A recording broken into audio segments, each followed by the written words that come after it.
আলহামদুলিল্লাহ, আশা করি আপনারা সকলে ভালো আছেন। তো আজকে কিন্তু আমাদের কোয়েল পাখিটা একটা ঘটনা ঘটিয়েছে। সেটা হলাম যে পুরুষ কোয়েল পাখিটা আছে আমাদের এখানে, দেখতে পাচ্ছেন আলাদা করে খাঁচায় রেখেছি। তো এই পাখিটা কিন্তু আমাদের একটা বাচ্চা মেরে ফেলেছে। তো এটা হওয়ার কারণ কি আমি সঠিক জানি না, কারণ এই দেখুন আমাদের এখানে কিন্তু বাচ্চা এখন 7 পিস বাচ্চা আছে।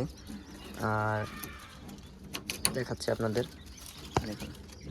আর যে বাচ্চাগুলো একটু আগে উঠেছিল, যে 2 পিস, ওই 2 পিস কিন্তু একটু বড় হয়ে গেছে। দেখুন ওই যেগুলো বড়, যেই দুটো, সেটা কিন্তু ফেদার বেরিয়ে এসেছে, ফেদার রয়েছে।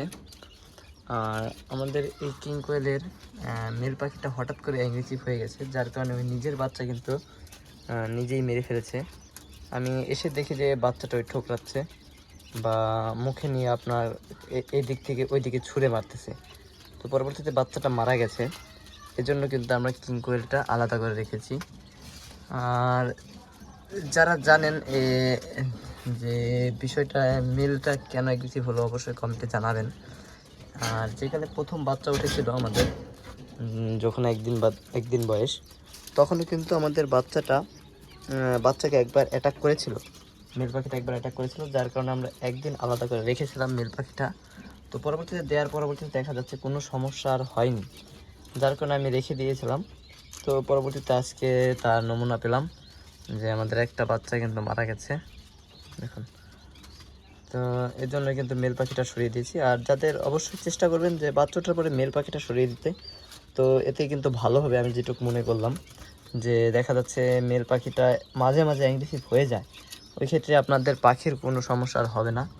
তো চেষ্টা করবেন অবশ্যই বাচ্চা ওঠার পরবর্তীতে মেল পাখিটা সরিয়ে দেবেন। আর আমি এটাই এখন থেকে করব, দেখুন। আর আমাদের বাচ্চাগুলো দেখুন কতটা অ্যাক্টিভ আছে, অনেকটা অ্যাক্টিভ আছে। আর দুটো বাচ্চা কিন্তু দেখুন বড়ই হয়ে গেছে পুরো।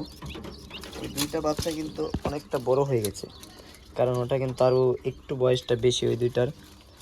আর ওই দুটা কিন্তু ব্রুডিং করেছিলাম আলাদাভাবে, যার কারণে এখানে দেওয়ার পরবর্তীতে দেখা যাচ্ছে কোয়েল পাখিটা নিয়ে গেছে বা ওর মার মতোই রাখতেছে, এই কারণে আর সরানো হয়নি। তো যাই হোক, এটাই বলার ছিল যে কিং পাইল উঠলে পরে দেখা যাচ্ছে যে মেল পাখিটা আলাদা করে রাখবেন, তাহলে হয়তো মেল পাখিটা আপনার বাচ্চাকে মেরেও ফেলতে পারে। আর যদি দেখা যাচ্ছে যে রাখতে পারেন তো আলহামদুলিল্লাহ ভালো। তো যাই হোক, আপনি সকলে ভালো থাকবেন। আল্লাহ হাফেজ।